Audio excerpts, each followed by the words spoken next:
Yeah, I'm gonna have to pull up a quote I said regarding this case. Last year. This case, that case started in 2023. I actually said I read the entire. I have a clip that I'll dig up, but I read the entire 180 overt acts, and majority of the overt acts in this RICO are social media. They're nonviolent acts. There's a few violent acts in this, but most of the violent acts have nothing to do with Young Thug. Yeah, they go hard with all these acts, and so some can stick, and then like it sounded intimidating in the beginning because I think it was like 28 man indictment. Yeah, and a lot of them be low on the indictment anyway, and got minimal involvement, so it just sounded intimidating. I hope he can get out though, man. Look, the two serious acts on that indictment are 2 murders.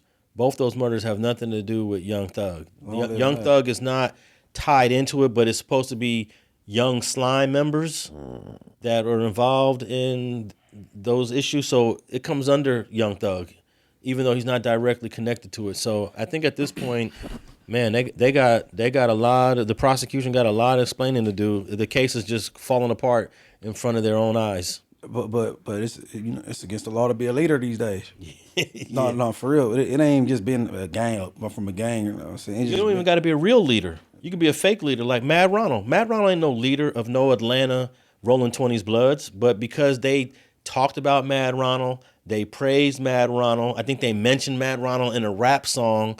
The Georgia authorities came to the conclusion Madd Ronald must be their leader, and got indicted with them. But not even be a leader, just have influence and be bad and detrimental. That's how people be getting locked up and getting shoot programs, because they got a little juice about themselves. They got power or influence, and they might not even be on that type of time. Hey, you have to watch the press conference that they did when they arrested Madd Ronald and all of the 20 or 30 Atlanta Bloods. The lady in the press conference said, Madd Ronald, we came to Los Angeles and got you. She mentioned him by name in the press conference. And she basically trying to say, just because you're from Los Angeles, don't think the long arm of the Georgia authorities can't get you. That we realize that gang violence, gang activity has no boundaries. Wherever there's a violation of the law that is gang related, it's a quality of life issue for every Georgian and every American. I'd like to also recognize today that we have our Attorney General, Chris Carr, with us. And of course we have our Governor, Brian Kemp, and First Lady Marty. Thank you, Sheriff. Good morning, ladies and gentlemen. I'm Vic Reynolds. I'm the Director of the Georgia Bureau of Investigation, and we're here this morning to announce the return of a major indictment in Upson County. This particular operation is dubbed Operation Caged Doves, and I'm proud to announce today that it's netting 46 RICO and gang statute indictments. The investigation showed us that between May 2014 and September 2020, the men and women who have been indicted participated in a pattern of racketeering activity as part of a criminal enterprise known as the Rolling 20 Neighborhood Bloods. GBI gang task force members flew out to Los Angeles, California, for the purpose of looking for the ring leader of this particular group, a gentleman by the name of Ronald Elwood Chapman. Mr. Chapman, we believe, is a third-generation member of this particular gang. And through evidentiary matters, we discovered that he was making organizational decisions regarding the expansion of this group and this gang throughout Georgia, South Carolina, and other states. We issued warrants for his arrest. And late yesterday, GBI gang task force members standing beside LA County Sheriff's Office members, LAPD, and the FBI Fugitive Task Force placed Mr. Chapman in custody. I'm happy to tell you that today he is sitting in the LA County Jail. My name is Marie Broder. I am the District Attorney for the Griffin Judicial Circuit. I want to start by thanking Governor Kemp.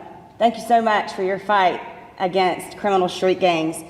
If you choose to commit crime in the Griffin Judicial Circuit, whether you wield the gun yourself or direct another to wield it in your place, we will prosecute you to the fullest extent of the law. No matter how many miles we must travel, we will extradite Madd Ronald Chapman and those others that have been indicted across the United States. That's why you need to be careful being on the internet hollering out you the king of Atlanta and niggas can't do this and can't do that. I hear you loud and clear. Yeah. All right, so who wants to predict that Young Thug will be home in 6 months? Because that's what I'm saying. If you putting a time limit on it, I mean, I'll go with 6 months, but I think he's definitely coming home. Yeah.